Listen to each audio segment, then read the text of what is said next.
পুরটা এভাবে ভরে মুখটা বন্ধ করে দিলেই হবে। জাস্ট হালকা একটু চেপে দেবেন, ব্যাস। তো এভাবে এক এক করে ভেতরে এই পুরটা ভরে রেডি করে নিতে হবে। তো চলুন, আজকে আমার রেসিপি চাল কুমড়োর পোড় ভাজা, যেটা কিন্তু প্রথমেই আপনারা দেখে নিয়েছেন টাইটেলটা ভিডিওর শুরুতেই। তো কচি দেখে চাল কুমড়ো নিয়ে তার খোসা ছাড়িয়ে ঠিক আমি যেমন ভাবে কেটে নিচ্ছি এইভাবে কেটে কেটে রেডি করে নেবেন। খোসার দিকের অংশটাকে হালকা চিড়ে, একদম নিচ অবধি কিন্তু চিড়বেন না, তাহলে কেটে যাবে পুরোটা। একটা পকেট মতন বানিয়ে নিতে হবে আর কি। তো সবকটা রেডি করে নেওয়ার পর একটু সাবধানে কাট করবেন, তাহলেই হবে। এটাকে একটু হালকা বয়েল করে নিতে হবে। বন্ধুরা চ্যানেলে নতুন হয়ে থাকলে অবশ্যই চ্যানেলটা সাবস্ক্রাইব করবেন, লাইক কমেন্ট শেয়ার করবেন, আর বেল বাটনটা প্রেস করে দেবেন যাতে আমার নতুন ভিডিওর নোটিফিকেশন আপনাদের কাছে পৌঁছে যায়। তো দেখুন, আমি কিন্তু 5টা মতন এরকম পকেট রেডি করে নিয়েছি চাল কুমড়োর।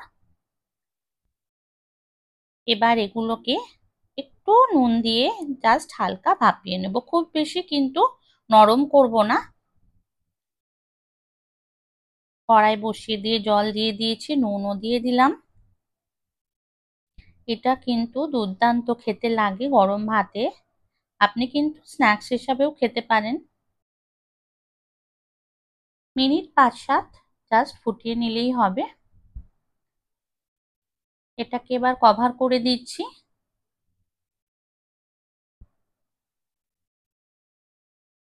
তো দেখুন, আমি কিছুক্ষণ পর এটাকে চেক করে তুলে নিচ্ছি।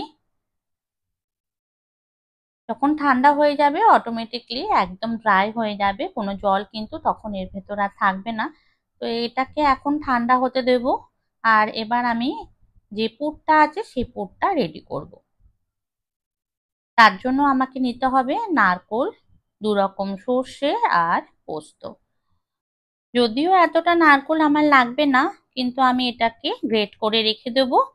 কিছুটা নিয়ে সর্ষে পোস্তর সাথে পেস্ট করে নেব, যেটা আমার পুরের জন্য দরকার। তো দেখুন, সর্ষে আর পোস্ত আমি ভিজিয়ে রেখে দিয়েছিলাম অনেকক্ষণ, একসাথে মিলে এবার এটাকে পেস্ট করে নিচ্ছি। তো পেস্টটা করে নেওয়ার পর এখন ব্যাটারটা রেডি করব। ব্যাটারের মধ্যে লাগছে চালের গুঁড়ো, আপনারা কিন্তু চাইলে বেসনেও করতে পারেন। তো আমি এখানে চালের গুঁড়ো নিয়েছি 2 টেবিল চামচ, দিলাম নুন, একটু লঙ্কার গুঁড়ো, একটু হলুদ গুঁড়ো, দেব সাদা তেল 1 টেবিল চামচ। এবার খুব ভালো করে মিশিয়ে নেওয়ার পর অল্প অল্প জল দিয়ে একটা স্মুথ ব্যাটার রেডি করে নিচ্ছি। ব্যাটারটা যেন খুব বেশি পাতলা না হয়, তাহলে কি হবে, যখন চাল কুমড়োটা ডোবাবেন তখন গা থেকে ছেড়ে চলে যাবে। তো ব্যাটারটা এখন থাকবে কিছুক্ষণ রেস্টে, তারপরে আমি এটাকে ফ্রাই করব যখন, তখন নিয়ে নেব। তো এখন চাল কুমড়োর ভেতর আমাকে পুরটা ভরতে হবে। তার জন্য দেখুন, চাল কুমড়ো ঠান্ডা হয়ে গেছে, এদিকে আমার পুরো কিন্তু রেডি সর্ষে পোস্ত নারকোলের। এখন যে পকেটগুলো বানিয়েছিলাম সেই পকেটের ভেতর পুর ভরবো আর এটা মুখটা বন্ধ করে দেবো। আচ্ছা, এর ভিতর কিন্তু কাঁচা লঙ্কাও দেওয়া আছে 2টো। তো আপনারা ঝালটা নিজেদের পছন্দ মতন দেবেন।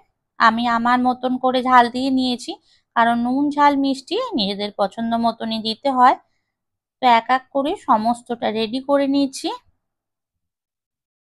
তো দেখুন, আমার কমপ্লিট সবকটা।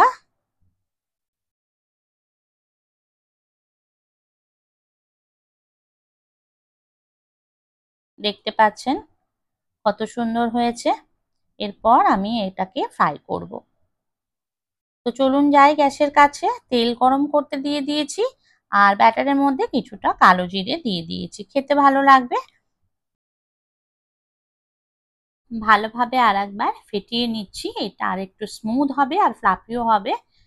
তো দেখুন, এবার একটা করে এরকম চাল কুমড়ো দিয়ে দিচ্ছি, দিয়ে ভালো করে ব্যাটার মাখিয়ে এই যে এরকম ভাবে আস্তে করে আমি ছেড়ে দিলাম। এবার মিডিয়াম ফ্লেমে এটাকে আমি ভেজে নেব 2 পিঠ ভালো করে। তো আঁচটা একদম হাই করা যাবে না, তাহলে কিন্তু চাল কুমড়োর ভেতরটা ভাজা হবে না। তাই জন্য মিডিয়াম ফ্লেমেই এটাকে ধীরে ধীরে ভাজতে হবে। তো এবার দেখুন, 1 পিঠ হয়ে যাওয়ার পর আমি উল্টে দিচ্ছি আর 1 পিঠ।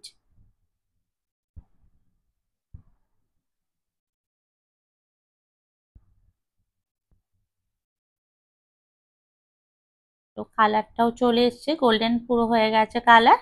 এখন তুলে নিচ্ছি আমি।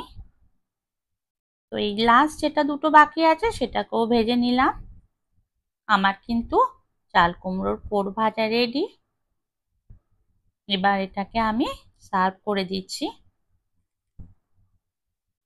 এটা কিন্তু বাঙালিদের একটা অথেন্টিক রেসিপি, বহু পুরনো রেসিপি এটা।